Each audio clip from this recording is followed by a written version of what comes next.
3, 2, 1, and welcome everyone. Xeno, what do you was the last time you ended the game in Warframe? Uh, We're I talking thought you were Endgame just. today. I was, no, I was just. I thought you're like, do you know of the game? Which game? So when it's like a stupid like kids game or whatever. Hmm. Whenever anyone like mentions the game, you lose. Uh, It's just but I didn't whenever you mention think. it. I only mentioned the ending of the game. So I Yeah, guess but I if you won. think of the game, then you lose. No, the only way to win. Oh god, was it for the Queen to declare that the game is over? That's like the only way to win. There's only losing. So we already dive right into our Xeno Michel's concepts. This is our concept for Warframe Endgame, and you heard it here first. Warframe, start implementing it. No, today we're talking about Warframe Endgame. Will Warframe ever have Endgame? I think this is one of the most talked about topics within Warframe for over the past few years, for sure.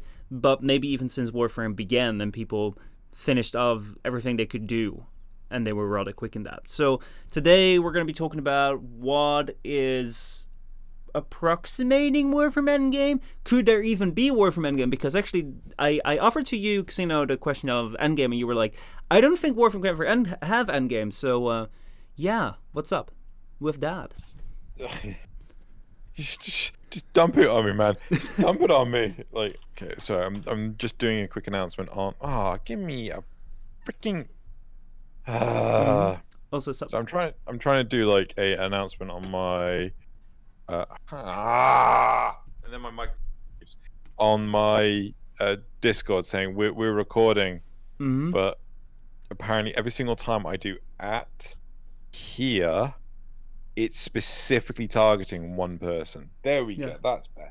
Also, Right. Folt, what's up? Folt just let me know that Twitch is having issues right now. So if we run into issues with the stream, it's not us. But I think we're live. Ooh, I hope robots. we're fine. Oh no, Xeno's just starting to bug out now.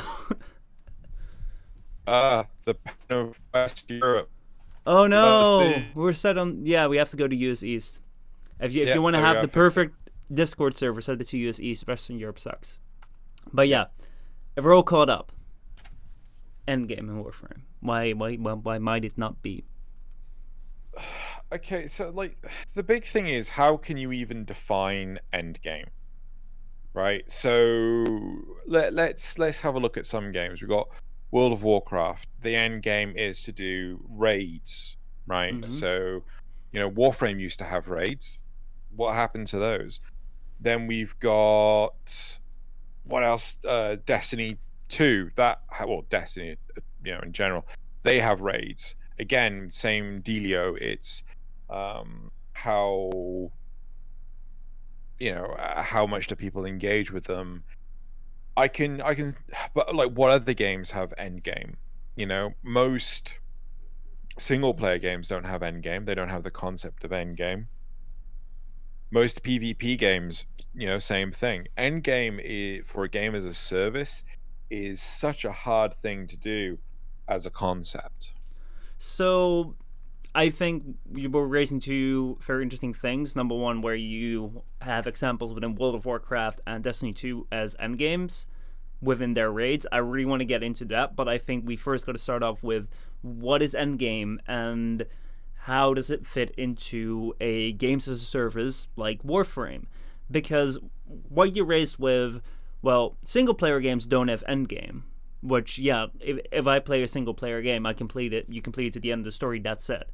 Then if you go over to a PvP game, basically the end game is to fight other players, but it's not really like there's not really an end game. So it seems to me that games as a service might be the only types of games that really like has this term end game where people are focused on, because it's this type of game that will continue to go on where you don't necessarily have people to fight against, you don't necessarily have a storyline to finish and then put the game away, but what you do have is you have this long period of time where you're playing this game, you're being invested into this game, and you want to do something different than what you've been doing over the past few years and show off to other people that you can actually do this content and you can actually get these rewards because you've been playing for so long and because you were so good. How do you feel about Endgame and in their relation to games as a service?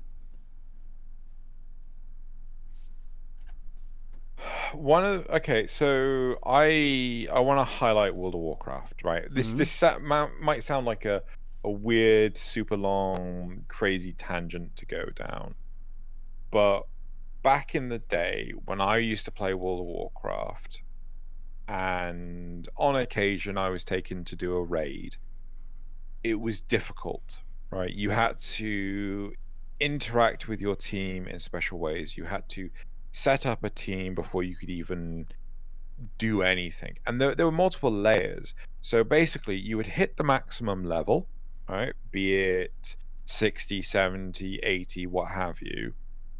And then from there, your effective objective was to level up your equipment, right? Make sure your equipment was better so that when they introduced the next patch, you could do the end game of that. And then when they released the next patch, you could do the end game of that. Until they released the next expansion, where you would then proceed to level up again. Then you would get into the end game of that. And it was this weird, circular experience. And like, is that really what anyone would classify as end game? All right, so this is one thing that I wanted to ask you when it came to, you mentioned the end game in World of Warcraft and you mentioned the end game in Destiny being raids. And as you described, raids are these patches of content with extremely difficult content, and raids generally are high level enemies, long form missions where you go in and you try to defeat them, and it's harder than your regular content.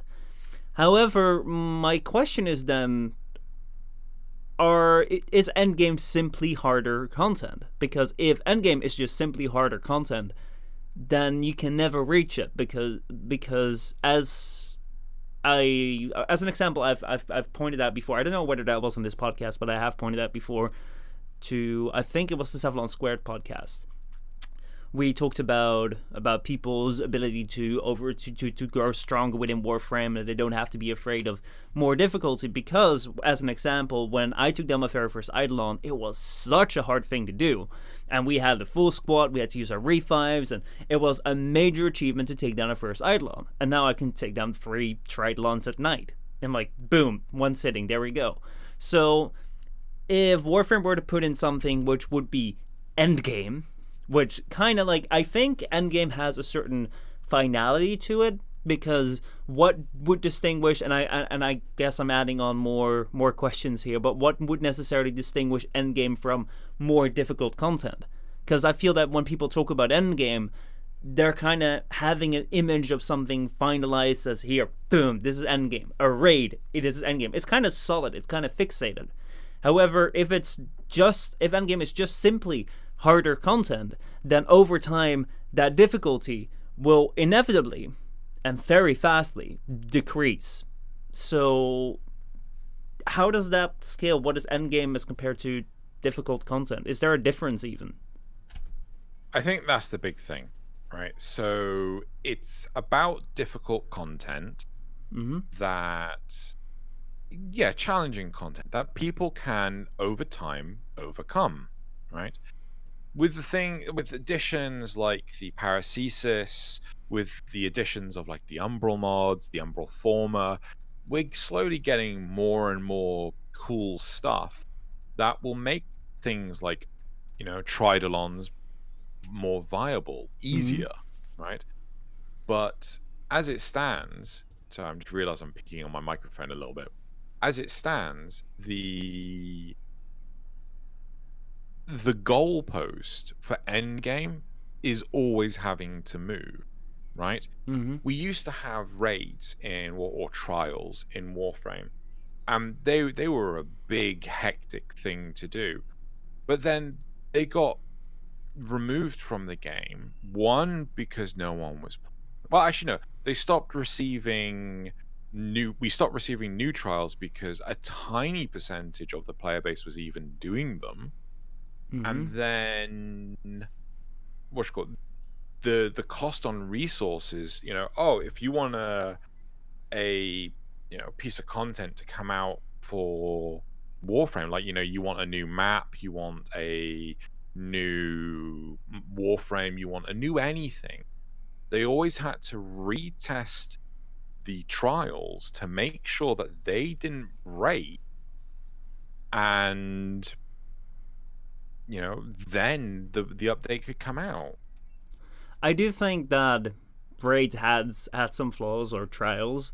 I think that when we're looking at Endgame, their bugginess, which was one of the main reasons why it was taken out, that they had to fix it every time they would update something, I think was a really important thing to the removal of the raids. I don't think it's necessarily important to the end game we're looking at right now, because the fact that it was buggy, like, if we're looking at the concepts of what Endgame is, a buggy piece of content is not really nice, but I don't think that they have conceptualized that as, hey, let's make this thing, and it will be buggy as fuck, and every single time we log in, every single time we're going to create a new update, we're going to have to fix this piece of content. So, to jump go ahead. To jump on that, I think one of the biggest things is that, and World of Warcraft had this, right? I think so. With vanilla World of Warcraft, like just the base World of Warcraft, none of the expansions, right? If my memory serves, 5% of the player base, just 5%, had completed the first 2 raids that came with the game. Yeah. Right? Then by the end of vanilla, before we came into the first expansion, right? The first major update, which was version 2 of World of Warcraft, we had, or update 2, let's call it update 2 because it's more understandable that way. With the last update to World of Warcraft vanilla was Naxxramas. Less than 1% of the entire player base actually did Naxxramas, right? So how can you justify putting all these man hours into making sure a piece of content is viable and everything when no one plays it, no one touches it? So and that was a huge problem for trials in Warframe.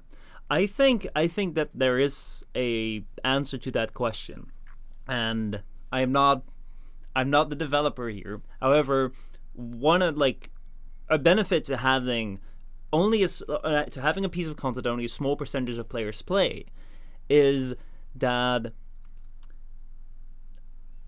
how do I introduce this? So basically, I've talked about this before, where there are 2 different types of rewards when it comes to playing a game. You have the intrinsic rewards and you have the extrinsic rewards. And the difference between the 2 is that intrinsic rewards, they're basically the reward that you get for playing it. For doing an activity, if you have an intrinsic reward out of the activity, you just get your reward, your enjoyment, your satisfaction out of doing said activity. You don't get anything for it. Well, maybe you do, but that's not where your enjoyment comes from. The extrinsic rewards are the things that you get for it. So I think I brought this up when we talked about Plague Star. I don't like Plague Star as an offend. I do think that the reward table was really, really nice, but the thing that I don't like about it is it has some flaws, and one of the flaws is that the activity itself is not that fun. It's just that, like, the only motivation I have of doing it is because there are rewards, and I just want to have those things that I can pick up and add on and all those formats. And it's like, it's nice having extrinsic rewards. However, the problem with them is that the satisfaction of them, like, decays over time. Like, I don't even care anymore now that I get 1,000 credits, whereas the first time I was like, oh my god, 1,000 credits. So intrinsic rewards, like the reward you get for playing the game, even if you don't really care about the actual rewards you get, are way more important when it comes to people enjoying your gameplay or just you enjoying the gameplay by yourself. Intrinsic rewards are way more valuable in a sense because they don't really deplete over time. And I think that having a piece of content which is sort of like well, I wouldn't want to say exclusive because I think that's the wrong word, but having a piece of content you have to strive for in order to get to is something that can make that activity very worthwhile. And at the same time, what it does is that there is a group of players, either whether they're completionists, whether they're meta players that want to get the most out of their builds and their setups, whether they're players that want to feel like they're the most powerful in the game, whether they're players that want to like prove that they're number one or whatever.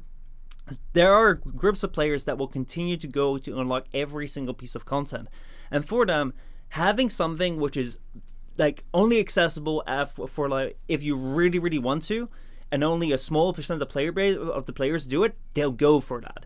And it's also content that streamers most of the time, because they're like these kinds of players that will play every single piece of content, will stream on Twitch, and people will watch that and be like, hey, I want to do that too. And YouTubers will make videos about it and people will watch them, but it's like, I want to do that too. And if you don't want to do that, then you can look at that and be like, hey, if this content is that difficult that you actually need the synergies, that you need every single bit of knowledge that you have about Warframe. One thing that I criticize ESO for is that I don't need to swap around my weapons with different elemental builds because we're swapping factions. If you need that, then you can actually see the skill and the tactics that people use, and like that is a pretty like I'd say it's a pretty enjoyable experience. Yes, it's only for a small amount of the player base, but I think that adding it all onto it makes it worth it.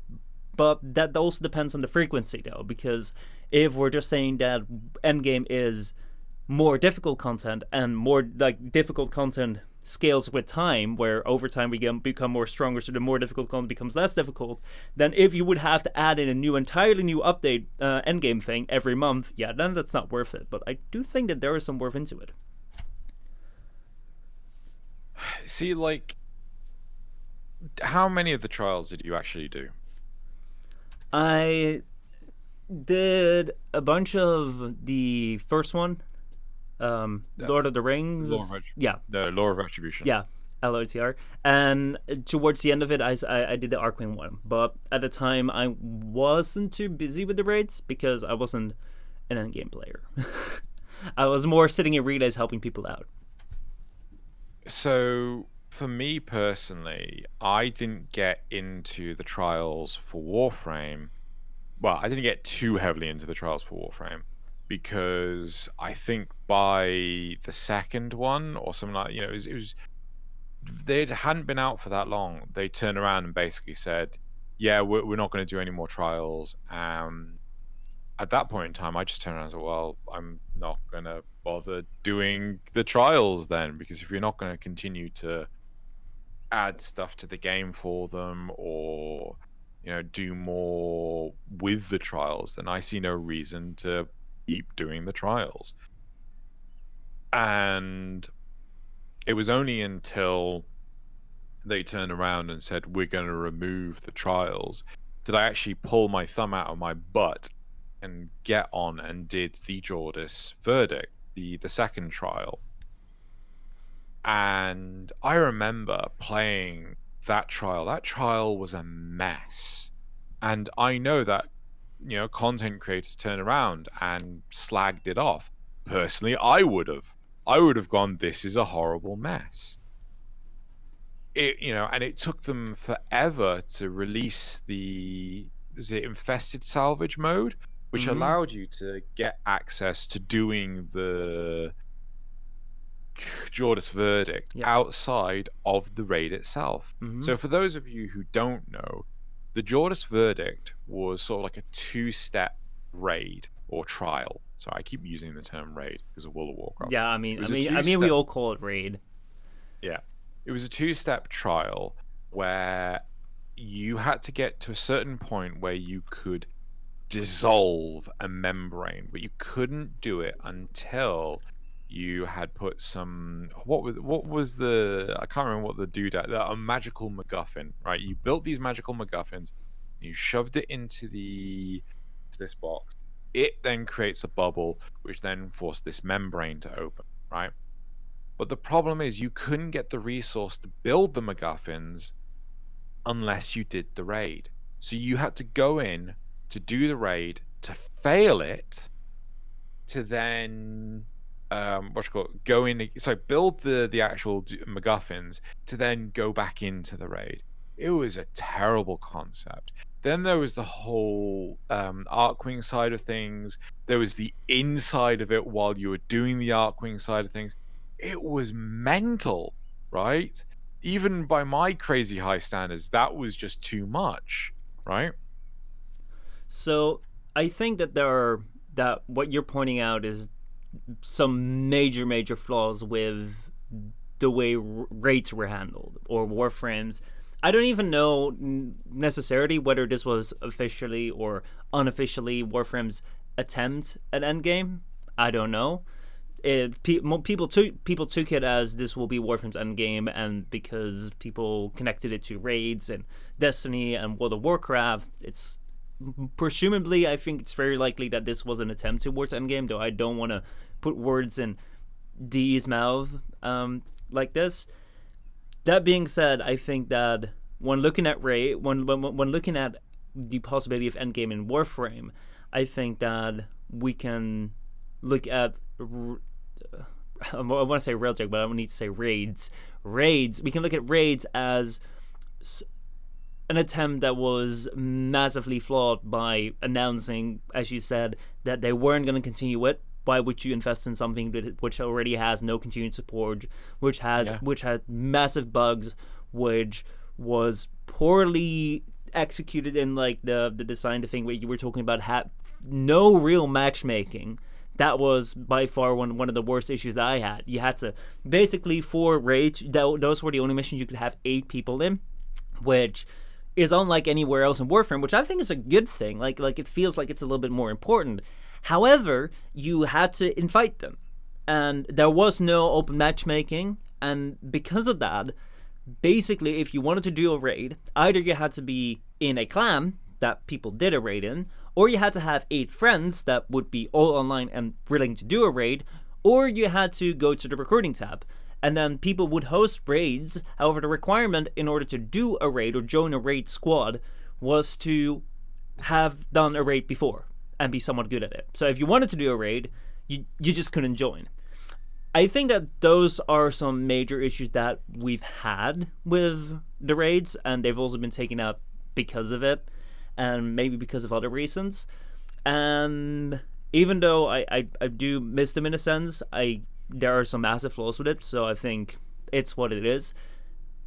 Is there anything that, aside from these major flaws that Warframe shouldn't put back forward if they want to do Endgame, are there any core elements that we could take into what did they succeed in anything, and if not, and if they didn't succeed, I want to focus in on the things that didn't succeed apart from all these bugs and no matchmaking, because those things could theoretically be fixed. And I think it's more important, instead of dwelling onto the past of why this particular instance of raids failed, as to how Endgame might or might not work in Warframe, and will we ever see it? If you understand, if that makes sense. I get where you're coming from, right? So I think you can put anything in any game that you could classify as Endgame, right? So there's 2 examples. One of them in World of Warcraft, one of them in Warframe itself, right? In World of Warcraft, you couldn't. The only way to actually do a dungeon, which was it's a 5-man instance, or to do a raid, be it 40-man, 25-man, or 10-man,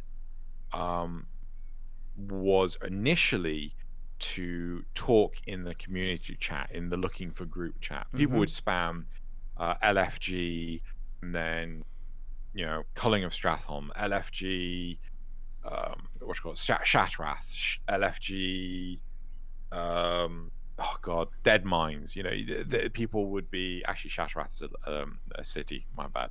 Anyway, so they put LFG whatever, right? Mm-hmm.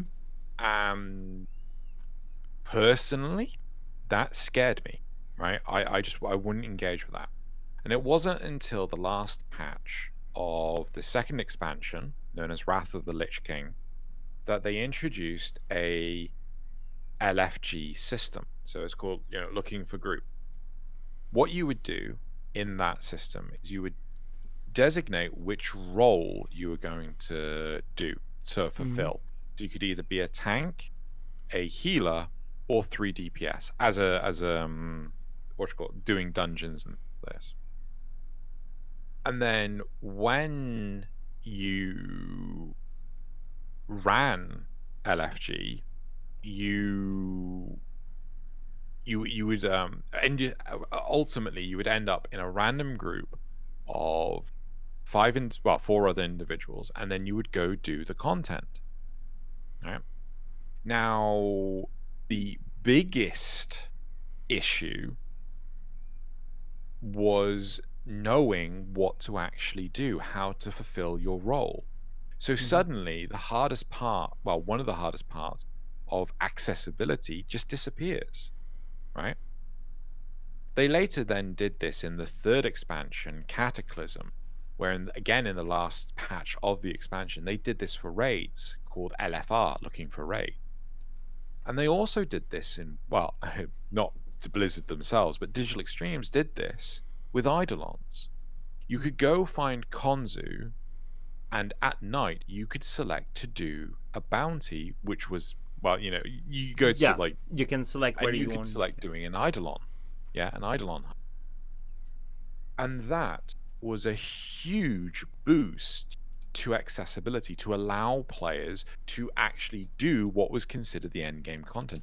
And this was something that was seriously lacking from the trials in Warframe. It would take you longer to actually organize a group Mm-hmm. than to actually do the content. Yeah, and like so. Hold on. There we go. We're switching scenes. So I actually wanted to respond to that with what Tiger said in the chat because I think that ties really nicely into it. Tiger said not true. He talked about that there were trial rate buzzes all the time that took people who had never done the rates before, and he would be the one that would run one of these buzzes and teach people the trials. And I think he just Yes, said Warframe. that's perfectly fine, Yeah. right? But that's not an in-game system. And so Mhm. I hate to interrupt, but like I really No, need to. I was going to say the exact same thing. It's like one of the key things which I think is super important is that if we're looking at Warframe, we always need to look into what does Warframe provide by itself. And if like honestly, I got to know the Warframe raid school buzz at the end of like what just about when raids were about to end, and it was a really great community. I loved it. Like you went into the Discord and people were always doing raids, and it was very easy to get into one. However, that's not provided by the game itself. And as a player that is well known with the Warframe socials, like if you watch videos, if you watch Twitch streams, if you follow Warframe on Twitter, it's very likely that you might come across people talking about the raid school bus, or you might learn about it. But if you're a player, like how I think most of the players are, because it's only a very small percentage of people that are actually like actively doing Warframe on the socials, like going to the forums, going to the Reddit, looking up podcasts, looking up videos and streams. Most people don't really do that. Like we have about 1 million people that are following that are following most channels collectively, and we have about 50 million people in the game. A lot of people just log in and they won't really know about it, and it's like that's not something on an instance like a raid school bus. I'm not saying that it should work harder to be more well known. It's like no. Warframe should provide that service, just like the Warframe wiki. If there's info on the Warframe wiki, That's not on in Warframe. it's Yeah. great. I love it, but I don't care. I'm still gonna say that this info is not in Warframe because it needs to be in Warframe. I shouldn't go out of it. I think one of the biggest issues with Warframe is that there's just too many facets of it. There's too many features of it that aren't described in the game itself. So if like I've started playing the Switch again. Hopefully they have actually changed this. I don't know yet, but I will continue to see for myself when I do more of War's Prize. But way back when I had introduced an old friend to Warframe, and I had to teach him how the mods work. And he goes, no, it's fine, it's fine, it's fine. This is a tutorial. I'll read the tutorial. And I was like, okay, read the tutorial. He read the tutorial. And then eventually he came back. And I was like, cool, yeah. I mean, I kind of wish that a higher rank Serration or something would drop. And I'm like, yeah, this is the problem with the tutorial. It doesn't actually explain to you that you can rank up the mods that you have equipped or even just in your collection. The game doesn't teach you any of this, right? You cannot expect your player base to just wiki it or to go out and find a YouTube video or to I can appreciate the terminology, just Google it for a web developer, right? Or for a programmer, but I can't expect that for someone that's what's the age rating on Warframe? 13 plus? I am not quite sure, but most likely it will be the age group of people that are playing this game, because I think that that's around the age that people will that kids will get their first laptop and they'll just be like, I want to play a game, and they don't really have the money for a game, and they're like, hey, a free to play game, let's go hit it up. And like, I think that you should look into that with Warframe. And yeah, the tutorial is definitely not their strongest point. And Tiger said that the reason that the raids didn't have a matchmaking system because you needed a key for it, and keys don't have matchmaking systems. I'm kind of thinking about, like, okay, so I was thinking about asking you, hey, about World of Warcraft and Destiny 2, did you require a special key or a special item for that too? And if you did, how did they solve that? But I was thinking, actually, Warframe kind of already solved this, because if you're doing a relic mission, you need a relic. And you can make your own squad, you can make your own group, but you need a relic if you want to get like the relic thing. So in order to sign up for that matchmaking, you got to have a relic. And basically, if you just swap the relic out for a key, you could theoretically do the same, but then everyone would have to bring their own keys. But is that in any way how the other games did it? Because I have no experience with them. So I actually do want to ask the question to you. So really interesting. World of Warcraft, you had to get what was called a tune. So in order to actually gain access to Onyxia's lair, again, one of the first two raids in the entirety of World of Warcraft, you would have to do a quest in order to actually become attuned and allow you access to the raid. Same with Molten Core, you had to do a quest line, you had to do various different dungeons, do a quest line in order to become attuned to go do Molten Core. And the annoying thing was, Molten Core itself, the raid, was inside a dungeon, right? Mm-hmm. And it was just like, the F? How the freaking... So yeah, that was a mess in and of itself. But so you would have to create a raid group to run through a dungeon to get to the raid itself. So it was a portal within a portal, it was like, or an entrance within an entrance. It was like it was oh god, did you think this through at all? All right, But hold on. There was a conclusion to this. So you're right. You could actually just throw a what you call it, a relic or whatever to go away and actually do the trials. But what World of Warcraft ultimately did was they took away the requirement. You don't have to do a quest line or anything. You could just barrel your way through the instance or whatever. They took away that attunement requirement. So then, how do you? How do you feel then about the requirement because the requirement on anything, because we've seen it with a couple of things into the void system, which has been changed. We still have the derelict system in Warframe, but we had some beacons on certain Warframe enemies, like I think Fayhek, that have been removed. Yeah. How do you feel about, do they have a place? Because on the one hand, one thing that what you explained, like there are like, it's not really convenient of having these requirements, but at the same time, what I do find when I'm doing Eidolon runs is sometimes if I want to go out on a triathlon run, I'm like, yeah, let's do this. I'm not the type of player to go out and like search for a group. I think it's way too much time. I'm like, I'm sure people will be fine. And you start in, and you only have like 10 more minutes to go, like, let's do this. And you step into see this, and you're like paired up with like 2 master rank 5s, which I don't care about your mastery rank. If you're better than me at mastering 5, more power to you. But if you just use your rank 0 mode amp and you don't know how to do Eidolon, it's like, well, damn it.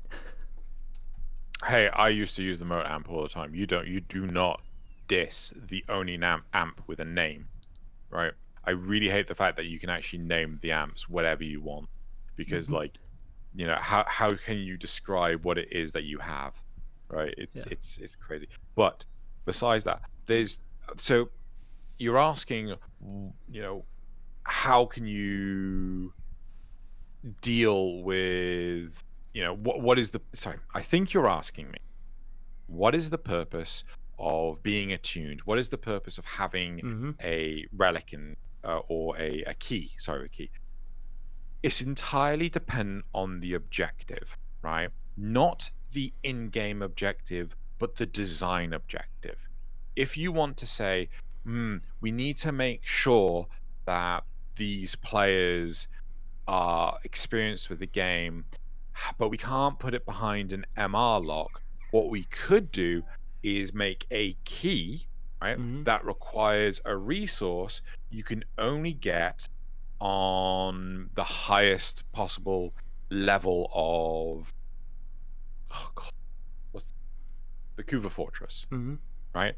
That way, you have to have gone through the entirety of the solar system, done the war within, then you have access to the Kuva Fortress, and then likewise, you can, you will have access to doing the Warframe raids too, whatever, but it's dependent on what you want to do to gate it and things like that. One of the very interesting things, we've got some friends who, one of them hasn't played in the longest time ever. He's never done Cetus. He's never gone to the plains, right? So we were there and we were going to introduce him to the plains. Now, when we first did the plains, right, when it first got released, the first thing you had to do was Sire's Vigil, the Gara quest, right? Yeah. Now they've changed it. You actually have to do a random bounty first before you can start Sire's Vigil. And the reason why they did this was because players were getting to the game, new players were getting to the game, they were getting to Cetus, and then they couldn't go onto the plains because they had to do this quest first, right? That took them away from the plane. So the best solution was to put it in parallel, yeah? So it really depends entirely on where DE wants to gate it. If it's just like, oh yeah, you have to be MR5, right? Fine, right? Take away the keys. There's no point. If you have to have completed the war within, just put it behind. Oh yeah, you have to put it within the wall, behind the wall within. It really depends on where they want the accessibility. And I'm totally fine with people having to spend their own keys to join a raid, right? The important part is the roles, because in the trials you had to play one of a select group of Warframes. You couldn't just take anything. Actually, so I think there's also a question that I would want to pose to you and the chat, everyone here that's watching right now, because it's, as you said, it's all about what they decide to do and where they want to place things and where they want to play, like the requirements and the way that matchmaking does functions, which completely depends on the requirements. Like that depends on what the idea is behind the form of endgame. And actually, I have two questions. Number one is, what is the type of endgame, if you would want to see endgame, because if you don't want to see endgame, then well, that's an easy question. But if you would imagine an endgame in Warframe, what would that require? What would that be, and what would that look like? And number two is, does that necessarily have to be a raid? Are raids or something akin to raids the only possible form of endgame, or could that be different forms of endgame?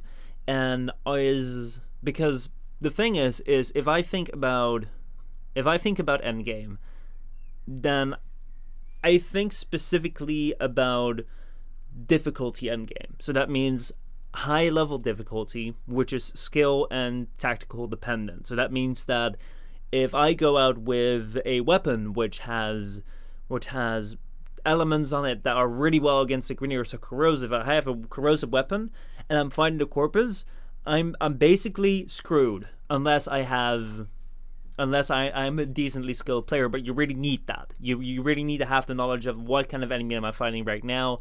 Maybe there's a shift, so you're like, okay, well, maybe I take my primary weapon with this element and my secondary weapon with this element, and we would have to use this sort of combination of warframes to get past this or do this more efficiently. I think for me, the difficulty type endgame could be a form of raid, or this could just be a sort of, I don't know, but I think raid basically encompasses that. Is, for me, the fall has that as a definition, where it's difficult and you need all these various aspects. It's a test of your overall skill within Warframe. However, at the same time, I think that depending on the player type, you might even argue that, well, what about a lore endgame? What about a different player type? Is there a different endgame for different player types? Or is endgame solely a rate difficulty based thing? So, what do you feel, Xeno? We'll be reading chat in a moment. Okay. I totally feel that, yes, there is a different endgame for a different player base, right? So, one of the really interesting things was, one of the really interesting games was Star Wars: The Old Republic, right? It was their MMO. It was done by BioWare, and it unfortunately suffered a little bit of the Anthem syndrome, where it was rushed out the gate. But the very interesting part of the Old Republic was you could do dungeons or instances or whatever. I don't know what they were called, but you would do these 4-man group missions, right? Where you could choose the narrative, right? So there would be cutscenes, and you could say, oh, I'm going to say something about, pay me more money, or, everyone get off the ship, or, oh, we need to evacuate everyone. You as your team had a chance of choosing where the narrative went. And the cool thing about it was random which character would say what, right? So, oh no, you would choose what you wanted to say, but it was random which character got to say what they wanted. And sometimes there was one dungeon, it was called the Essalus, right? At one point in time, if you chose the right dialogue, you could actually go to the enemy ship and take the fight to them to fight an additional boss, right? That was amazing. Unfortunately, because the Old Republic was rushed out the gate or rushed out the door or whatever, it was only the first dungeon of both factions that actually had such a complex narrative. Everything else was just complete and utter waste, and it was just there was no choices or anything, and it was really sad. Another thing, right? Warframe. I love Elite Sanctuary Onslaught. To me, that has very high potential to being, amazing endgame, because you are doing stuff, you're doing it fast, you're trying to see how high you can go. I mean, hell, if they were to put an ephemera on wave 16 to 20, something around there, I would farm the ever loving F out of that ephemera, right? I would try so hard to get the ephemera sort of each and every single time. And but I know there's another group of people to see how long they can do whatever for, right? Mm-hmm. So, there are people that, the whole cheesing of, what's the name? Dang. I'm trying hard to remember what the name of the event was. Hostile Merger, Mm-hmm. right? Yeah. And they had to have gone for hours. Like, so some people, arbitrations are the end game. So I think different strokes for different folks. I also just to say on the side, I loved the trials from Mm-hmm. Warframe, except for the second Yeah. one was just awful. So what I can make up from what you say with the choices within the Star Wars game is that the most important, like the thing is importance, is that like the choice you had was actually important. It would affect something, and it would, like, the rest of the game was pretty straightforward. Your choices didn't matter. It's about what matters, what is important, I think, is the underlying thing. Yeah. And I feel that, like, we've been talking about difficulty a lot, and I'm like, well, if rate is just simply difficulty, then that's pretty boring and one-sided and very single-dimensional. At the same time, if I think about, like, the importance, the important piece of it, I don't think ESO comes even close to an endgame like experience for me, because it's very easy. Like, I don't need to worry about the elements that I put on my weapons. I don't even need to worry about the rank of my weapons or the rank of, well, I can't take a low rank Warframe with me, but it doesn't matter what Warframe I take with me, because you can easily do 4 to 8 waves. And people most You of the say time, that, yet when we streamed yesterday, we only got to wave 6. yeah, but like I wasn't playing at that time. Yes, you were. You were there. I was reading chat, okay? Okay, fine. So, and most, like, I wasn't paying attention, but even so, if I make rank 12, I've made rank 12 a couple of times, but it doesn't really feel like anything. It's not like, oh, we're just gonna go in and do this important thing or this very difficult thing. I think the importance to things really matters, and whether that comes out of the difficulty or the narrative structure underneath it, or the choices that impact you. Like, the importance, the feeling of importance is important, as funny as that sounds. So we asked you guys what you guys would feel about what endgame would mean for you. I see Savlon Tribal says it's great rewards for endurance and skill. And Omer touched on something interesting, saying, I find it difficult to imagine Warframe with a permanent endgame. I imagine it as one that keeps changing with the game. I fully agree. I think we kind of touched on this, that the difficulty is something that can be overcome, and levels are like, even the choice that Xeno offered in his example, where if you did the right choices, you could end up on the enemy ship, which is brilliant. If you end up on that, it's like, oh my god, for the first time you're just like mind blown. But over time, that will become more and more known, and people just be like, okay, option, go. And over time that will decay. So yeah, it needs to be changed. There needs to be additions to it. They can't just make one single endgame and that will be it forever. However, I'm having personally like more trouble defining what endgame is. The only thing that we can talk about are the previous raids or raids in other games. But like having even a form of concept of endgame is tough, and I think that that's really important if Warframe is to ever have endgame, is that we can form a concept of what that endgame might look like. Because, as an example, you could say that putting in one Eidolon in Warframe is like, that's never gonna work, you gotta like upgrade that. But they did. But then you have to have that concept of an Eidolon, and I think that this is also important. Like, if we want to have an endgame in Warframe, we would have to have a concept of what that would look like and what that would be, and whether that concept would work even in Warframe, and whether it would make sense to even put that in Warframe. And once that is in, whether then it could be upgraded with more difficulty over time or different ways in which we change that. But I'll hand it up over to you because I've been talking a lot. Yeah, I think as I can't remember. You said someone's name. The goalpost will constantly change, right? You can't just expect it to remain stationary. Endgame will always adapt, or rather, we will always adapt to Endgame. Mm-hmm. So Endgame needs to become new and shiny. Personally, I would love it if there were sort of different types of challenges within ESO, right? So here's one that I would love. Instead of being, you have to kill like loads of players, right? Oh God, Enemies. in enemies, killing loads of enemies.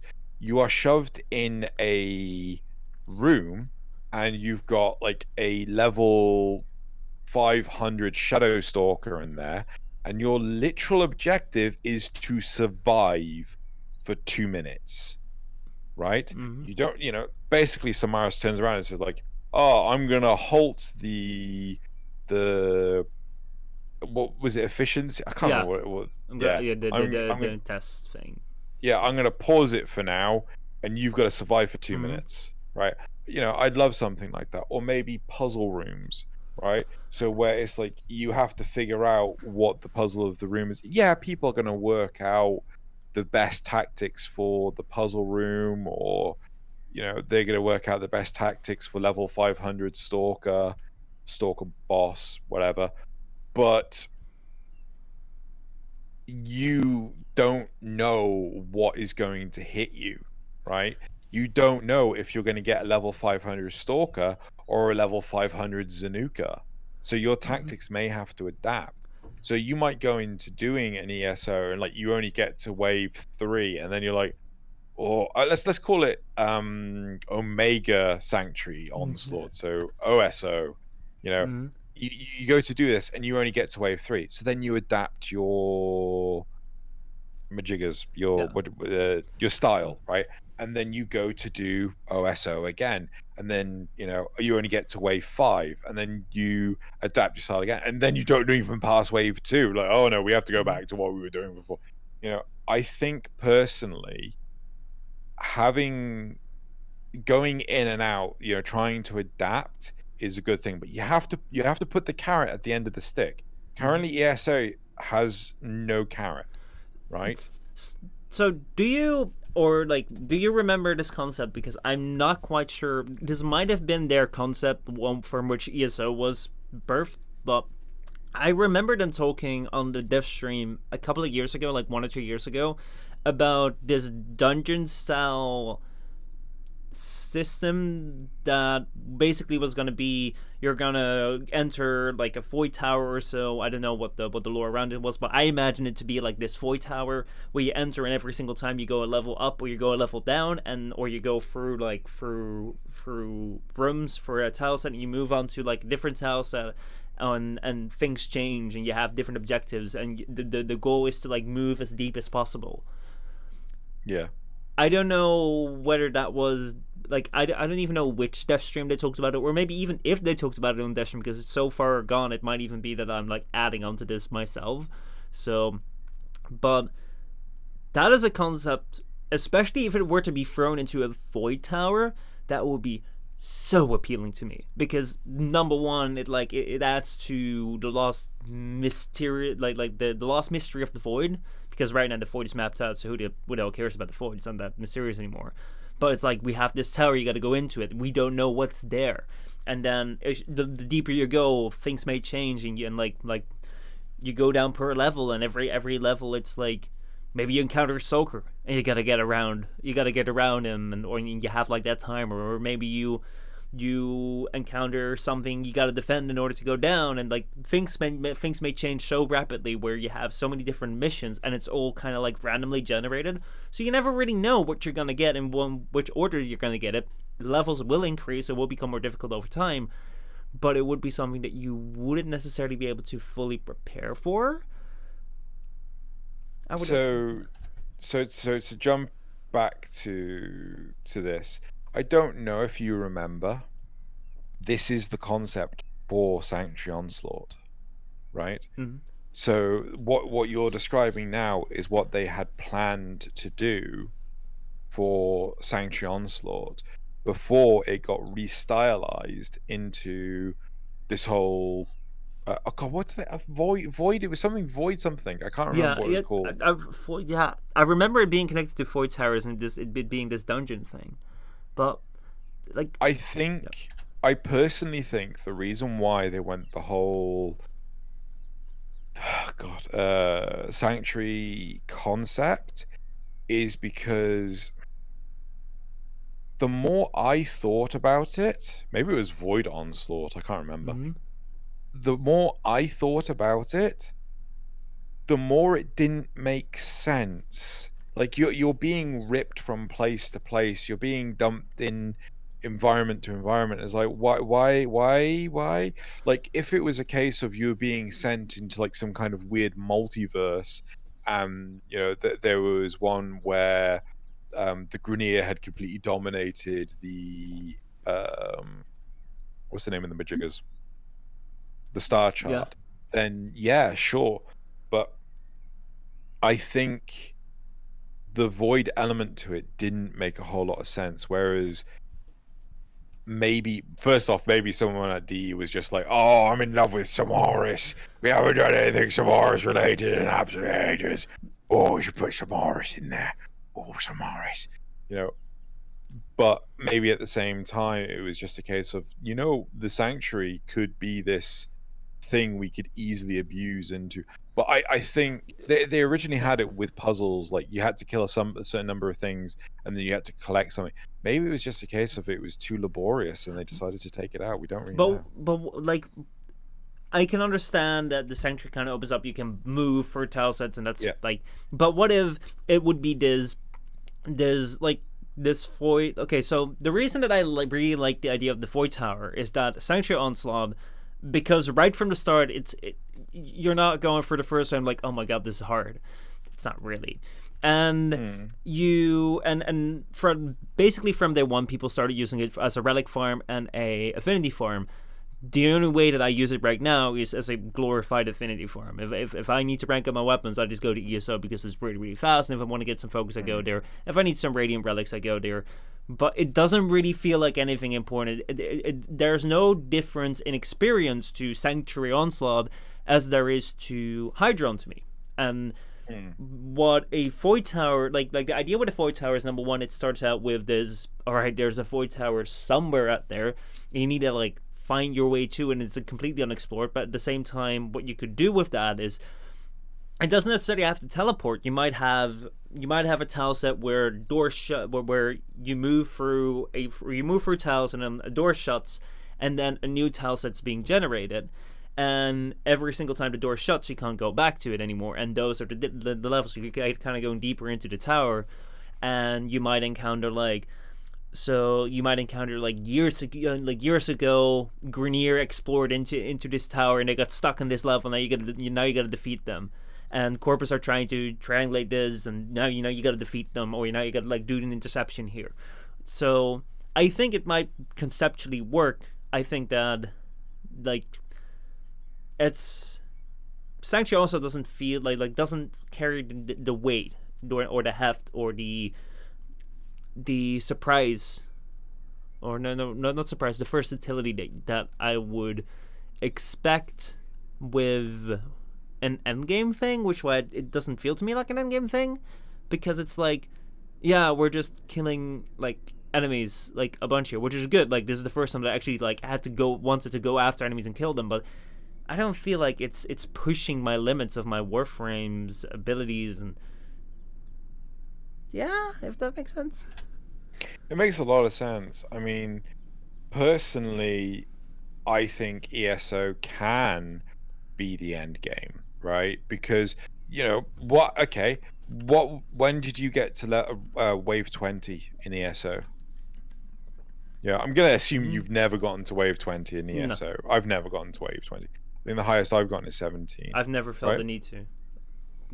Right, okay. So if you put something on there, say you put on, God, let's pick something absolutely primed vitality.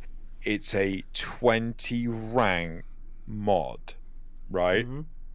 people are going to want to do it. They are going to push themselves to the point of getting the perfect team, the perfect cohesion in order to get that carrot, right? So if they're constantly jumping, like, look at Arcanes. Mm-hmm. Arcanes were on the raids, they were bleeding hard to get, and everyone wanted an Arcane. Whether or not they ran the raids to do it, or whether or not they actually bought them off of the market is another thing entirely.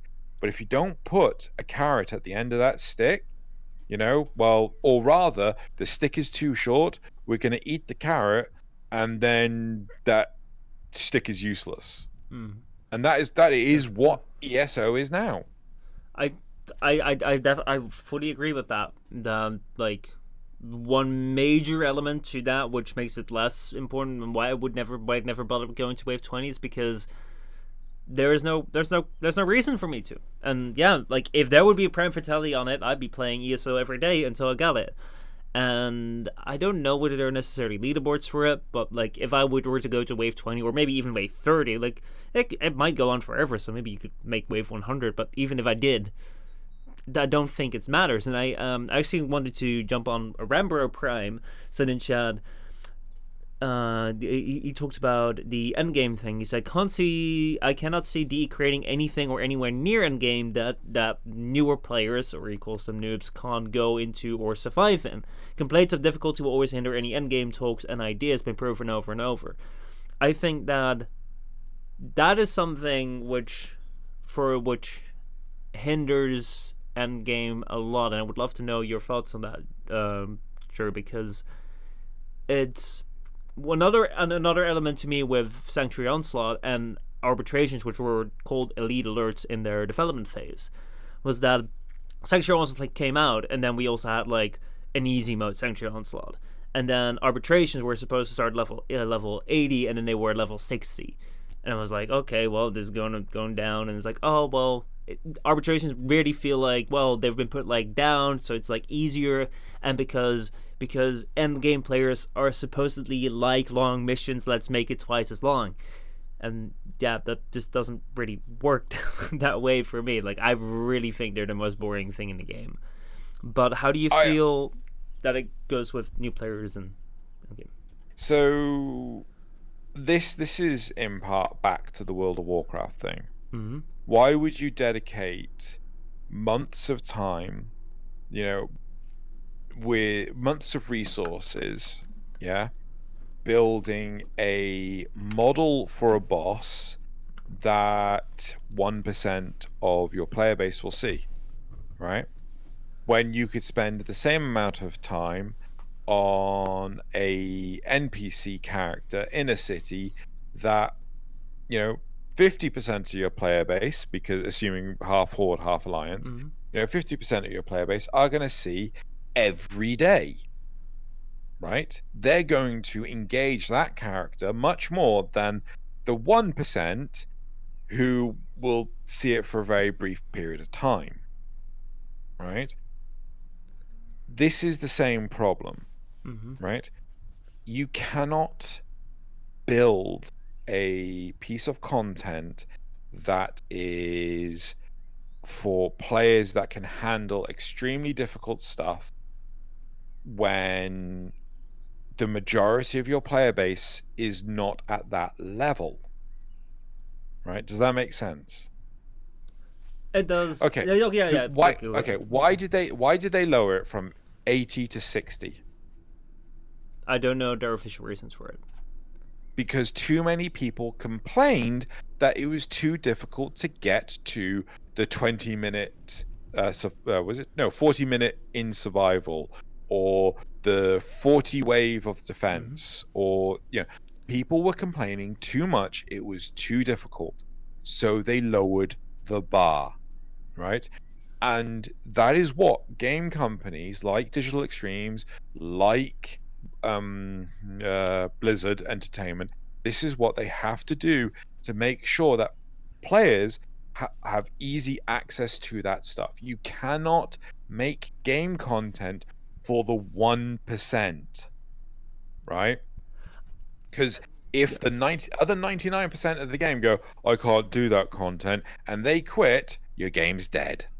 I think that there is a good argument to be made on behalf of making content which is not played by a majority of the player base, because like one of the reasons why I think DE should start looking into specializations with updates, specializing within different player types, is because there is a massive catalog of game content out there already. If the only piece of content that was in the game was going to be a raid, which you could only do if you knew everything about Warframe, then of course it would be annoying to everyone, and 99% of the players would quit because it would be too hard. However, I think that difficulty is something that you shouldn't shy away from. I think that if we've kind of talked about the way that we're going to be able to adapt to new challenges. We're going to adapt to new difficulty. We're going to adapt to like we're getting umbral sets, and we're going to get more power, so we're going to be more powerful over time, but also within the way that we use strategies and within the way that we synergize within different builds, different loadouts, different warframes, we are going to be able to adapt to a challenge, even if the challenge being thrown to us is at the moment really, really hard. So I think that difficulty is something which should not be shied away from. I definitely think that there is a really good place for that type of content. However, what you said, and this is what I think is a little bit more important, is that Data Extremes has proven time and time again that they will go for the majority of the player base. And that is their policy in the sense, well, I wouldn't say policy, that's just like, that's a reoccurring phenomenon, which I don't see changing in the future. And I'm kind of worried, in a sense, that I've seen the call for Endgame for a couple of years, and I can understand the call for Endgame. And I personally, aside from the quests which come out, which are the lore quests, which you play for about 1 hour, 1.5 hours if you kind of drag it out and play it again, which are really engaging and entertaining, and like new piece of content which might come out, and there you go. I'll look at Fortuna and be like, oh, well, that looks funny. I feel like if there is no piece of content which is challenging enough, because it's all watered down to people that are towards the majority of the player base, then is there going to be anything truly engaging for players like me in the future? Is there a chance for something like that to come out? And I don't know.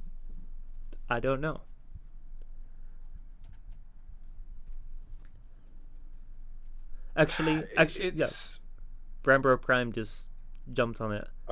I was literally okay. I'm going to reply to them in chat. So Yeah. Rambro Prime says, but there are so many low-level things to do, and it's a snooze fest for a lot of players, including me. The problem is everything intended to be difficult gets nerfed. Why? And it's all down to accessibility. The thing is, the majority of the people that complain about something are the minority of the group, right? The number of people that will complain about the lack of endgame is a small minority within Warframe's player base, right? I don't know how many millions of players they currently have registered, right? I'm assuming still around the 30 mark. They have around the 50 million mark. Really? Yes, they went to the 50 million. When did that happen? Recently, I saw it on their website. If you go to warframe.com, hold on, let me open this up. Yeah. So, warframe.com. Good one, Warframe. But even so, right? So there we go. It let's says say join more than 50 million players in this fast-paced third action. Yeah, it's on their site. Yeah, cool. So we're talking about 50 million players. Let's say 1 million players are complaining about the lack of difficulty, right? 2 million players, 4 million players. How many million players do you need to complain about the lack of difficulty before you do anything? about it, right? That It's yeah. It Go it on. okay. So I think it depends on their numbers of okay. So I think there are two numbers that it depends on. Number one is what is their minimal viable concurrent players, like what is their number of players that they're hitting and how do they need that like okay, uh, let me rephrase that. So Warframe has a statistic which I'm pretty sure that they have, which I have no idea what that number is, of the minimum amount of players that they need to have playing their game in order for the game to be sustainable or for the game to be in a growth. So if they're releasing something right now and the numbers drop below something, they're gonna have to like adjust things around. So I think that that number is really important. I don't know what it is, but I'm very certain that they have a certain number of concurrent active players throughout Warframe, and I think that that number is important, and the percentage of people that are actually focused on that are actually in the stage of requiring more difficulty, how big of a percentage they are of that number and how big of an impact that would have if they would leave. Actually, that's a third factor, if they would leave, because a lot of people are like, oh, I'm never gonna play Warframe again, and then the next day they're like 8 hours in. So yeah, I think that those are important factors to that. So here's sorry, I just had two conversations run in my head at the same time, reading what was said on chat Okay, and then what you were just saying. so so so Well, so say can I then come back to because you're bringing forward the argument of the numbers. You're saying that it is I remember what I was going to say now. okay. All right. Go ahead. I'll So react to that later. so your point, your question, Mm-hmm. your statement was effectively, if you're constantly evolving, if you're constantly becoming better at what you're doing, then how can you combat that? Was I right on Okay, that? no, no. Or So no. What I was saying is towards the thing that people are afraid of difficulty, and Boredom is acting on people that are afraid of difficulty. I think that the counter argument to that is that one of the counter arguments to that is that you should not be afraid of difficulty. I'm kind of warning, like I'm kind of speaking against this Udipole situation where like the Warframe is like protecting his players, like, oh no, don't worry, it's not too difficult, it's not too difficult. Whereas we have an amazing ability to adapt. If we're giving something which is extremely difficult, we can overcome that like beyond our imagination. And I think that a lot of players and what we see when it comes to like the complaints about difficulty of like rank 80, it's like, well, like if it's actually there, you will overcome it, and within a certain amount of time, which will be way faster than you think, you will be able to easily do that.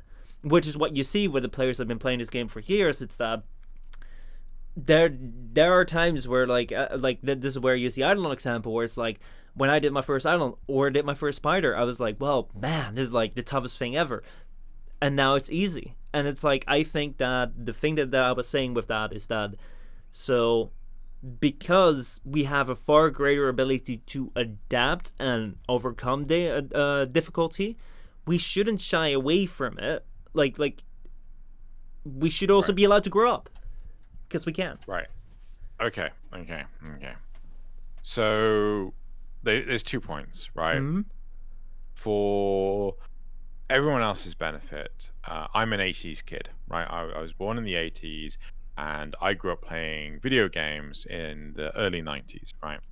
One of the earliest games I ever played was Sonic the Hedgehog. Mm-hmm. And to me, as a 7-year-old kid, that was bloody hard to play, right? It was really difficult. And I wasn't very good at video games. I was a kid, right? Yeah. And back then, there wasn't a whole lot of choice in what to play, right? Mm-hmm. Back then, a AAA title would come out maybe once a year, right? Maybe once a quarter. Mm-hmm. And the only way that you could get everything was to have every platform, because every platform had its own AAA title. There was no cross-platforms. Well, there are very, very few games that were cross-platform. Most of the time, there was some weird adaptation of the original title. But in this day and age, it's super easy to go, I don't like this game, I'm going to play something else. Yeah. You know, you just put it down, pick up something else. I remember when I was 18, my 13-year-old cousin was visiting, and he was playing various different games on my PlayStation 2. And, you know, I put on, was it my PlayStation? I can't remember which. But I remember putting on, I think it was like one of the Metal Gear Solids, right? And he died, and then goes, "Oh, I want to play something else." You know? And as soon as you have that negative experience, right? In younger generations, you certainly want to just go, "Oh, I don't like this," right? And that's why things like mobile games, right? Brilliant example. Mobile games, they just love to like, "Oh, you've just started playing. Here, have a legendary something or another. You know you want. You're going to keep a hold of this forever. It's amazing. The reason why you're going to keep a hold of it is we're not going to give you anything else forever." You know, and that's the big thing. When you have the positive reinforcement, you are golden, right? But if you start introducing people to really hard content, yeah, at any point in the game, you have to be concerned that this may push them away from the game. This is one of the reasons why I like Elite Sanctuary Onslaught so much. It gets difficult really fast, right? I don't like arbitrations, because my carrot at the end of that stick was the aura former, right? I spent tens of hours trying to get that effing thing, right? And then shortly after getting it, I assume you're looking at chat. Yeah, but like finish off. I'll. Yeah. After tens of hours of finally getting it, they then release an event where you can just get one. Yeah. Then after the event, they release a Nightwave where you can just get one, right? The value of that carrot is now, you know, I get three of these things, and it's, you know, so all those hours I put into getting that was for naught, right? You put a carrot at wave 16 to 20 on Elite Sanctuary Onslaught, right? Something that is difficult to do, but you can repeat exceptionally often, right? You can make that progress. And when you're climbing up to, just put it on 16, right? Yeah. When you climb your way to 16 and you get there, not only have you gotten the reward, you've also gained the skill to do more difficult content. Yeah. I think it's a good. I think that's like a really good thing to have people give them a reason as to like why they should go, and like you know, you aim for this one thing, and in the meantime you become stronger, you become better, you can you'll be more like adapted to take on that difficulty. I do want to jump into chat because there have been some really interesting messages, and I want to combine some together because so I've seen Spy v Spy Aeon saying, Chad, they were talking about Warframe is in the 4th position in free games on Steam. It's a looter shooter, and in a looter shooter, looter shooters aren't supposed to be difficult. They're just pure farming. And I've seen I wanted to jump on that because I also want to know your opinion when it comes to like you have more insight into the wider variety of genres of games. You've touched on way more games than I have, so I want to see how you view this. However, I wanted to respond to that with something that Rambo Prime said, saying that difficulty isn't forced on people, but the lack of difficulty is forced on people. So what do I mean with that? Yes, Warframe is a looter shooter. It's a horde shooter in a sense. In some sense, if you're fighting infested in ESO, it's like massive hordes. Enemies aren't that difficult. Fighting for isn't that difficult. fighting eidolons is a little bit more. It's not that if it's like it's not about killing like one enemy. It's about killing a bunch of them, getting all the gear, and then building things, which is just to quickly add on to that, fighting eidolons isn't difficult. It can be difficult, but it's something you can easily adapt to. That's the important part. Yeah. So yes, Warframe is not supposed to be every single enemy you fight is the biggest challenge.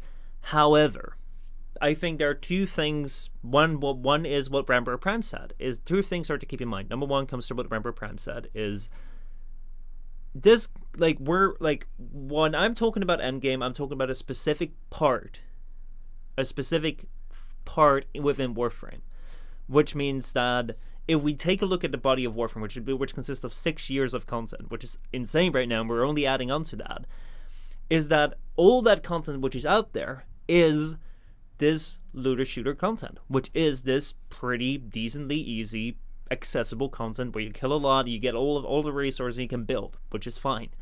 And I'm talking about we're talking right now about is there a possibility for Warframe to ever have a segment of content where there is difficulty, or Endgame, and I think we're associating Endgame now with difficulty. I'm not 100% certain whether Endgame necessarily needs difficulty.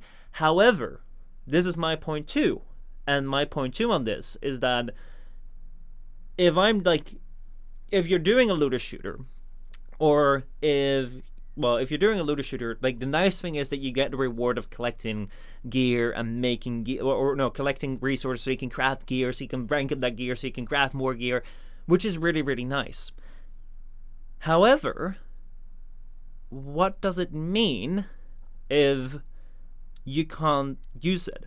And this is something that I've been questioning myself, and I wanted to talk with Xeno about when he was talking about the numbers when it came to such a small percent of Warframe players will see this end game, and so why would you bother with this difficulty, and why would it do it? It's not wise. Well, if the question is why would you bother with the difficulty because when so little players will do it, my question becomes, why do I bother with Warframe and looting all this stuff and creating all this gear and making all these synergies between my mods, and why do you even bother with getting an Umbro mod or getting these Sprite mods if there is never, ever, ever a place where I can take these things and use the skills that I have and require those skills?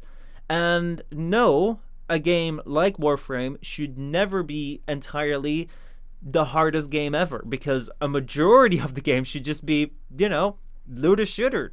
Enjoy killing your web. I can totally understand that. I can totally understand turning a world on fire and see everything around you explode. That is a really nice thing. However, if you're investing a lot of time into looting things and making sure that you get better weapons, and ultimately you can't really use these weapons because what's the point in getting better weapons because there's nothing that requires them, because there's nothing that's difficult because it's a looter shooter.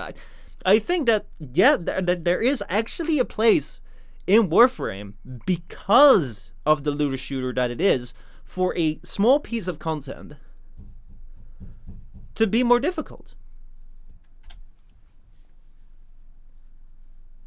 This is a really fundamental argument for the whole thing, right? If I'm just getting, better stuff, if I'm getting Umbral mods, if I'm getting Umbral formers, then what's the difficult part of everything? Mm-hmm. I think in part their direction of introducing game modes like what's the new game mode called? The one on Ganymede. I just want to call it Ganymede. Disruption, yeah. Thank you. The new Disruption, we have too many D-based game modes, yeah. Right? So Disruption.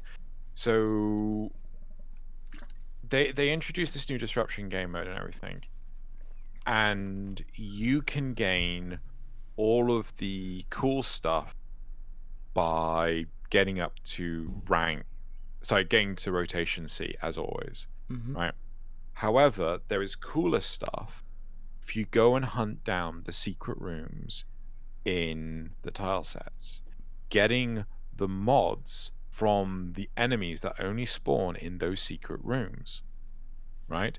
That is a bigger incentive towards endgame than just doing the same repetitive crap, right? Mm-hmm. And there's no combat involved in, well, there's generic Yeah. combat involved in finding those secret rooms. So maybe the answer to endgame is not necessarily doing the core principle of the looter shooter, right, which is to Mm-hmm. loot and to shoot and then loot.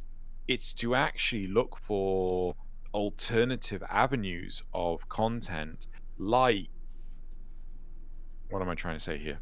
Like difficulty, Like, like other challenges when it comes to maneuvering around the tile set just in time so you can get all these yep, panels to yep, unlock to yep. find this room. And I fully agree with you on that. And like this is something that I've been trying to get at, like figure out is there are two misconceptions right now. Well, there are two misconceptions which I feel a lot of people will stumble upon when we're touching on this topic. Is number one is that when we're talking about endgame and more difficulty, or no, actually, no, when we're talking about endgame, not more difficulty, just like endgame, Yeah. the ideas that we're offering, and which I see being offered in forums or on Reddit or by other people, a lot of times when these ideas are being offered, people are like, no, but I don't want the entire game to be that way. But it's not about to have the entire game to be that way. Like, the game still stays the same as it is, but there is an addition, a small addition, as compared to the entire whole of the game. So this is not that the entire game will be replaced by rooms where you gotta fly through as a wisp and make sure you get it in time. No, I mean it will just be an addition to it. If you want to do it, you can do it. If you don't want to do it, you don't have to do it. So I think that that's misconception number one. It's like we're not like I don't think Endgame is gonna be here to change the entire game from a looter shooter into like a stealth, difficult solo player experience. No, it's just an addition to it. And number two is that Endgame doesn't have to be difficult, because I think that this is a perfect example. And actually, now that I think of it, yes, these rooms and the Gasity tile set, with the mods that they give and with the captura scenes that they give, they're a great example of pushing your speed and your parkour mods to the utmost limit to make sure that you can get it in time. And it's difficult, it's a little bit challenging, but I think that that's necessary, because honestly, if you come up to me and you say, well, we're never going to have endgame, it's all going to be like you can just pull out your Atomos, your trusty Atomos or your Amprex, and you can just like kill everything because it's a looter shooter and there's no difficulty, it's alright, then like I'm probably gonna stop putting Formos into my gear, because why would I? And then like why would I even bother getting the latest gear? Because it doesn't necessarily have to be that way for you, because you might enjoy being like the most powerful being, and I can understand it because I've been like that too. Like I loved Ash's Bladestorm and killing everything around me. I was like, yes, and that's why I like looter shooter as well. But I also like I also like the difficulty, because it gives me a reason to like. I have all this synergy. Like okay, so as an example, and then I'll hand it off to you, Drew. As an example, like I have a Pax Bolt on my kit gun, and I have energy conversion on my Chroma, for example, my Chroma Mirage. And basically, energy conversion gives you a strength boost if you pick up a energy orb. And then if I use Pax Bolt, which is if I make a headshot with my kit gun, it will also give me a strength boost. So basically, I can use both of these things at the same time to give my Chroma a boost to its Vex armor, and then I will have a higher damage boost because I have that extra strength. That is a great thing which I build up, but I hardly use, because why would I? And setting that up was like very fun, because it was like, oh my god, I could try and get back Pax Bolt, let me do that and let me see whether that works, and oh my god, it works! It's so cool. But if there is no place in which we're ever gonna use it, then yeah, what's the fun? You have very valid points, right? So with the introduction to Hildren I was like, yes, I can do my amazing flexing. And now I'll use. Oh no, that's dead now. No, I shot that. No, it's dead. Okay. Wait. No, it's all. The weapons are so damn powerful now that we don't necessarily even have to turn on our Warframe abilities. And I found that of so many of the more recent Warframes, it's just like, okay, so what does this thing do? I don't know. I'm shooting it and it dies. Is this Warframe supposed to do anything? I don't know. And yeah, no, I'm in agreement. We shouldn't have to handcuff ourselves in order to do some of the cool stuff, because we want to have challenge with our souped up builds. We want to see if our souped up builds can survive crazy long, right? Or crazy difficult. Yeah, I get it. I really, really do get it. Hopefully, putting a positive spin on this, hopefully with the introduction to Railjack, maybe we'll start seeing new environments, right, that are off the star chart that could be incredibly difficult, right? Or maybe they could be flexible in how difficult they are. But I think there is a problem that if you say, here is a trial, right? The trial is level 100 plus. How many people are going to want to do the trial for the matchmaking to even work? Yeah? Yeah. Maybe that any difficult content, maybe here's one thing. Maybe there should be new versions of every boss, Vor, Sargus Rock, Aladvi, whatever. And they're all starting level 100, right? And they all have additional abilities from the core thing. And all they give you is some minor addition, maybe an arcane. Call them. How about we call them like shiny 4 and shiny whatever, give them, yeah, and just make them shiny, and then make them super hard, because like one thing that I'm kind of worried about is like, well, sorties were supposed to be these really hard missions, like it goes up to level 100, and people are just like, yeah, you do them daily. But yeah, I think like I wanted to pick up on who said this in chat. They were talking about I think it was Emmy Core that said about we would actually need to have an extra system where things are like a level up, where things are going to be harder. I can't find the direct message, but kind of like the idea of let's take the solar system and make it a step up and make it harder. And like this is what my hopes were or are still, but like I know it's kind of unrealistic because of DE's track record of, and this is also what I think with Railjack most likely will be, is that because of their track record to kind of serve the lower accessible, the more accessibility, it will never be hard. And because of that, I don't think that a tau system will be like that. However, I have been talking about a tau system quite a bit, and honestly, if I think about a tau system, I would not care at all about whether the tau sets looked entirely different, whether there would be entirely brand new missions. The only thing that I would care about is having sentience to fight and having them be really high level. It could just be a copy-paste of the solar system with just different planet names. Like, of course, it would be really, really nice if if there would be a lot more difference to it, but like having this system where this has kind of been like a speculation thing. I don't think it's really the way, but we know that we're nearing mastering 30. Like right now, I think mastering 27 is the highest that you can get, of 28. Yeah. And we know that 30 is the highest at the moment. Like we don't go beyond 30. And I was like, what if mastering 30 is the max mastery rank that you can get within the solar system? That mastery rank defines the solar system. So you have the solar system, and you can get the origin system, and then you go to the Tau system, and you have Tau system mastering 0, and it's kind of like prestige in Modern Warfare in a sense, where like you go back to 0, like on that rank, but these weapons are going to be insanely powerful, and because the enemies are going to be way more powerful, because, and this is why we've gotten the Umbral mods and the The Umbro mods and both Umbro mods. I don't know, like the melee weapons have a different name, but well, I'm just gonna call them Umbro 2.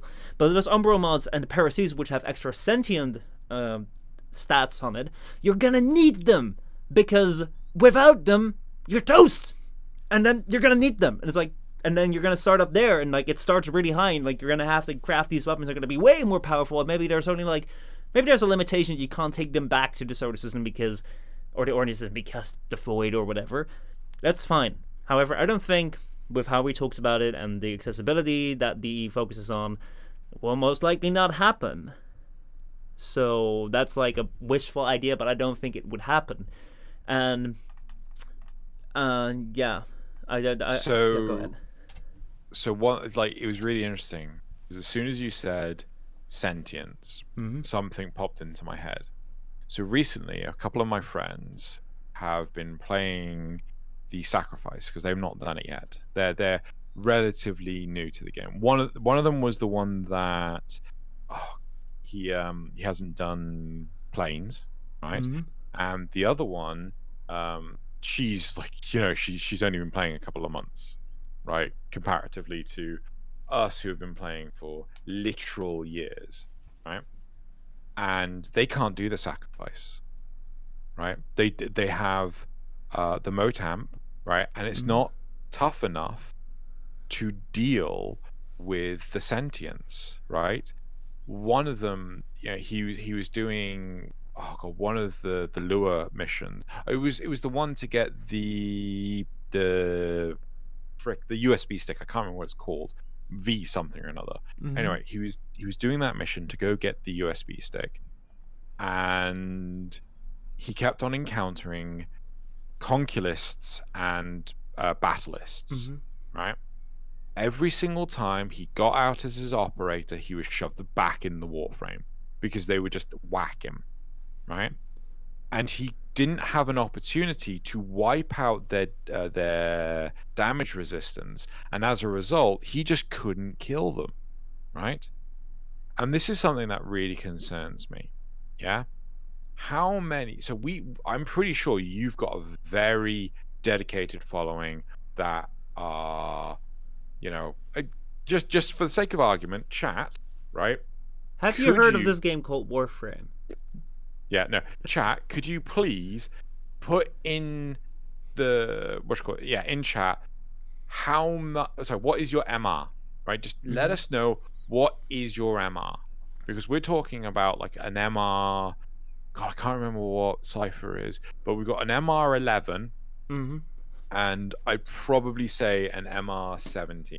So we've got 27, 9, 17, 27, 26, 24, 18. 69. Yeah, you're not. Right, 27, 17, 18, wait, 10, 27. So we're talking like really high-end players, right? Another 27. And if you don't have that dedicated drive to keep playing Warframe, right, then you're going to experience the same horrible nastiness that these two did, right? They still haven't finished the Sacrifice, and we are taking them to do Eidolons so we can actually get them decent amps. And they did their first Eidolon and they hated it. They absolutely hated it because it was so difficult, right? So I want to see if I can identify a particular problem with that, which and like let me know whether, like, how you feel about whether that can be classified as a problem, because like I said that it's easy, and you're saying, well, the Sacrifice right now with their amps is really, really difficult. So if you're not constantly playing Warframe, it's difficult, and you're gonna have to like grind a lot. And like if you're not doing that, you can't do it. Like so like what I think with the Sacrifice is, with that instance, the particular like more the problem so than the difficulty itself. Like it will be clear once I get to it. But yeah, so basically what it is you're in the Sacrifice, you need to use this amp to take down. Oh my god, what was it? Umbra. Umbra. I was like, it wasn't the Stalker, Umbra. You have to take down Umbra with your amp. And you have to take out the Sentients with your amp. And I think that the problem isn't necessarily that it is very difficult.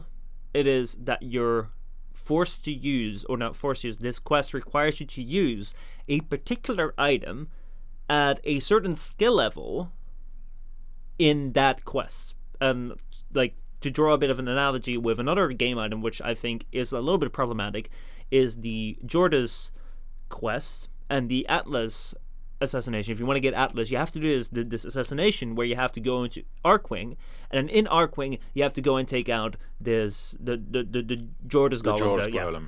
It's impossible to do if you're a new player, because like you need to have some decent Arkwing gear for it, but like almost nobody bothers with Arkwing. Maybe now a little bit more because of the planes, and Fortuna, but before that, no one bothered with it.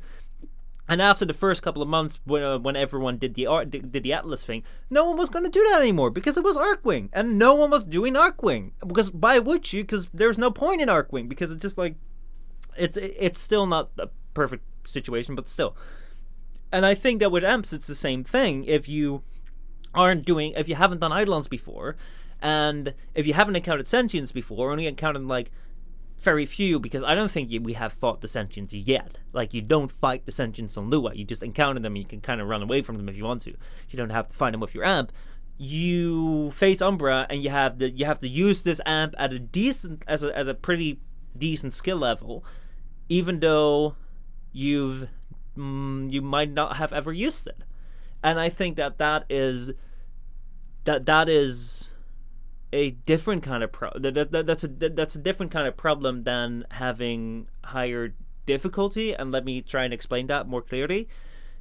The way that if I'm looking at more difficulty, I'm looking at the way that you apply synergies that you take from the game. So as I was talking about, different elemental loadouts on your weapons, different like the synergies between your arcanes and things that you've been building up, things that you might have been using, but what really uses the Bane mods, right? Because you don't necessarily need to be faction specific, but you could use that, and you might require that for like a difficult thing. Like, that is an increase in difficulty for something that you've been building over a long time, and all of a sudden, if you want to, like, you can gradually increase, and then like you can also do this harder thing, which like it shoots up a little bit, but it's based around the mechanics you've been building up.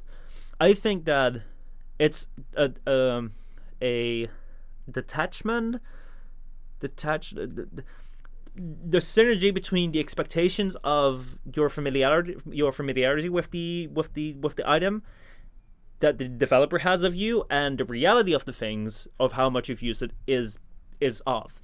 Where they expect you to have used the mode amp or the amp for a bit if you're doing the sacrifice, but in reality, you have never used it, and they were expecting you to have used Arkwing with the Jordas assassination, where in reality no one uses it and no one ranks it up, and it's like you instead of having this thing which you build up and then, well, let's try this out with like this piece, this equipment that I've built up over time, and let's go. You're kind of on this zero line with never having used it, and all of a sudden you need to be here, and that's a really steep step, and you can't compensate with that with other things. And I think that that's rather problematic with how much you're required to like use it over time before that, and how you're eased into it. Because like I don't know if I can make this entirely clear, but like I wouldn't want Endgame, like I don't think Endgame would be to like do something which you've absolutely never done before, and you have to like rebuild all your Warframes to start all over again. And that's what I think that the sacrifice poses, and with like what your friends were faced with, that they had to like start all at zero with something they'd never used before, and then had to start that, if that makes sense. It makes perfect sense. I think let's okay, I'm getting really hungry. We're getting close to the 2-hour mark. Yeah. Let's bring this to a close. We all want Endgame. All of us I'm pretty damn sure there's not a single person here that hasn't said, let's bring on some difficulty. Everyone's on board for this. We're all on board for this, regardless of our mastery level. I thought that would have been a huge indicator that everyone would have been like, really, in the 20s. Nope, I'm completely wrong. We saw a level MR10 in there, right? I think that Endgame has to be a mimic, pardon the pun for the sentience, has to be a mimic of what already exists in the game, right? So if we are introducing harder stuff, it has to be identical to what's already in the game. Otherwise, we cannot expect DE to put the resources into doing that, because there are already too many steep curves that require us to go do eidolons so that we can get them amps so that they can go do the thing on their own that we can't help them with. So yes, we want harder stuff. Yes, I'm going to continuously rant to say I want to see harder stuff in ESO. We need more carrots, right? We need carrots further in. These carrots can't be too OP. I think that's pretty much it. Should we take to chat to see if anyone has any questions? Yeah, I think that this is a good time to go to questions, and I like there's one thing that I want to add on to closing it. I really agree with the carrots thing, and also what you said with the progression thing, where it's very uneven. I saw someone talk about the why can't we split updates up into new players and veteran players, and I think that next week I might want to propose that we talk about the viability of Warframe. Like I've heard people say that maybe like will Warframe be around for another year, and I think that's a really interesting topic to talk about, because I want to continue on like, let's take a look at the past two updates, which were Fortuna and Plains of Eidolon, the two big updates, and look at those two and see that, well, for veteran players or for people looking for endgame, those weren't satisfactory. But at the same time, I've heard a lot of people say, well, they catered to new players. But I don't think that the new player experience there has improved. I don't think that an Eidolon or a Plains of Eidolon, as you said with say as Vigil at the start, like an hour ago, that their experience is really great either. So I think that both cams are kind of like being missed out, and they're not really spot on the new players or spot on the veterans, and that might be problematic. And it might be like one of the reasons that we're like, we don't know whether endgame might even be a thing, because the like and this is what I want to propose for next week. We continue on with this talk, is that I don't think that we'll ever see endgame unless people feel to some degree satisfied enough that they'll allow creating these carrots to have more difficult content. And what I mean with that is that as long as people don't feel that, so like, I don't think Warframe could get away with giving us an endgame piece if right now the new players are like, well, but then we can't do anything, and we have problems with our new player experience, and the mid-level players are like, well, we have a lot of problems, and like we don't know what to do, and like this is like, I think that like that is something interesting to look towards for next week. But yeah, let's go. If you guys have some questions, throw in the questions right here, and we'll answer them, whether they're related to endgame, whether they're related to Warframe, whether they're related to anything. Put them down, we'll answer a few of them. And yeah, Drew, if you have any that you see already. Okay, so I see one here, which is from Cephalon Tribal. Is endgame possible? Personally, I think yes, but we have to remember that goalpost is always going to have to move. How quickly can DE move that goalpost? Because Tridolons, they were endgame for a while. Yeah, it always has to move, but yeah, as I said, I think that a requirement for that is that we have at least some stability, that people will allow more targeted approaches towards different player groups. And we have an idea, we need to have some sort of concept of what an endgame will be, because I think that the concept is we kind of specified on something, but I think it's still kind of all over the place. If you ask people what will endgame be, and they're like, I don't know. Yep. Spy v Spy Aeon, like Reb already told, people log off, but eventually, damn it. Sorry, just scrolled eventually up. Return. Yeah. I'm playing Warframe since ever and had my times to stop playing, but always returned. It's hard. to me to think Warframe will ever end as a game is in the next years. Do you agree? I can't see Warframe going anywhere. No, I wanna I want to kind of touch on that next week maybe and go into there because I don't think Warframe is gonna end anytime soon because even if they were to screw up every single update right now, players that just started I got 6 years into this game, so if I were to start out right now, I still have like years to go with the content that is there. And that would assume that there's nothing noteworthy to coming out. I do think one thing that is important with returning is that for me to return, there needs to be something.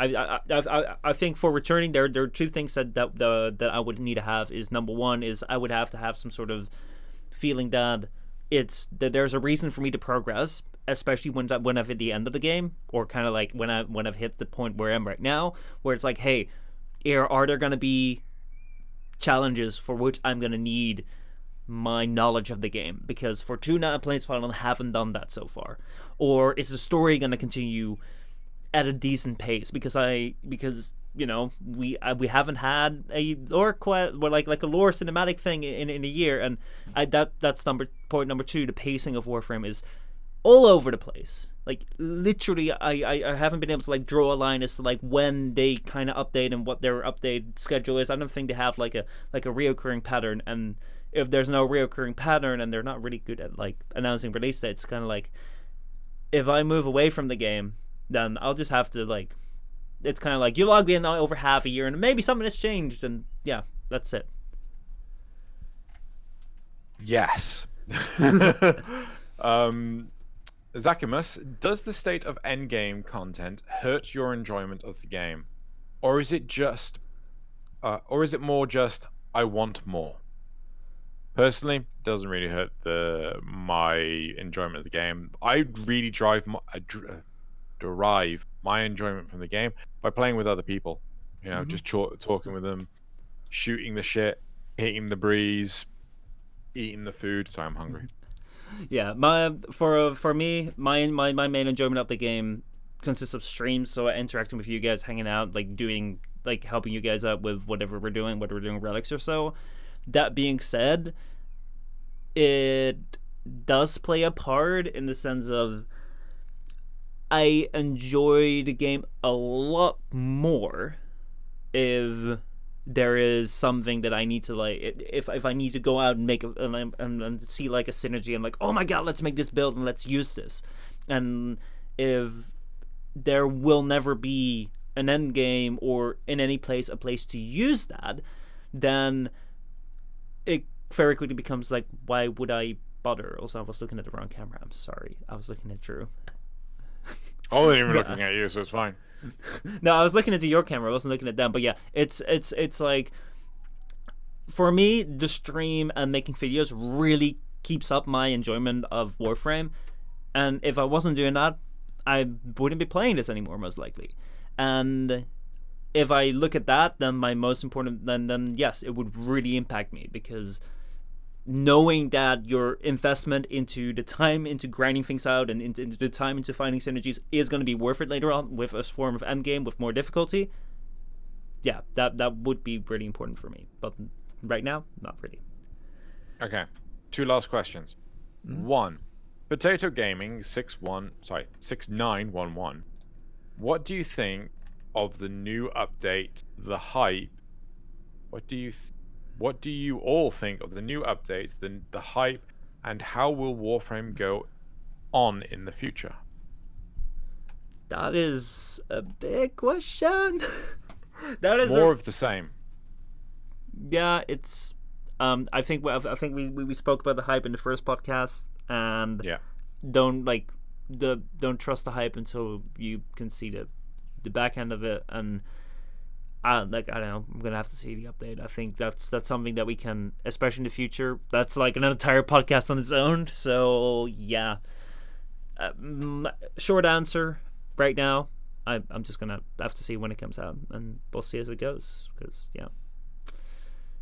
Right then, last question from Cephalon Tribal: do you think Hydroid Prime trailer is endgame? I think it's absolute Endgame, because that trailer, they've been working on that for over 2 years, and I know they say they've forgotten it, but I'm absolutely certain they've been working on it day and night. So that's going to be a trailer that's going to be more special effects than the Endgames, Avengers Endgame. So it's going to be more Endgame than Endgame the movie. So it's going to be absolute Endgame. Yeah. That was a good movie. Right. Okay, so that's it for this week's episode. Thank you very much, everyone, for coming. All 41 of you, you lovely, glorious bastards. And bastards. And if you have any suggestions on topics that we should cover, please leave them in the comments of the YouTube video, either found on youtube.com/postmalone, or youtube.com/xenogalleon. Either the highlights video or the full 2-hour thing. Yeah. Just let us know what you think we should cover, what you thought of the actual topics themselves. Do you think Warframe can actually truly get some endgame? What would you like endgame to be? Am I asking too many questions? Right. Well, we'll have I think that works. We'll have a that doesn't work. That didn't apply to the channel. But in 24 hours, this podcast will be live on youtube.com/postmalonegames, which will be linked down below. Or if you're watching this on YouTube, hey.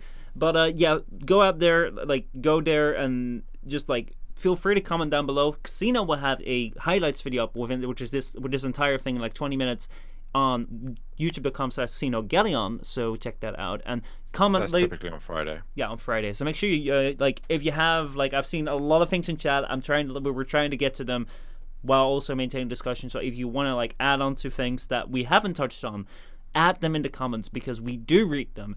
And I think a lot of these comments are really, really interesting things for new topics that we can just continue on where we left off today. So yeah. Cool.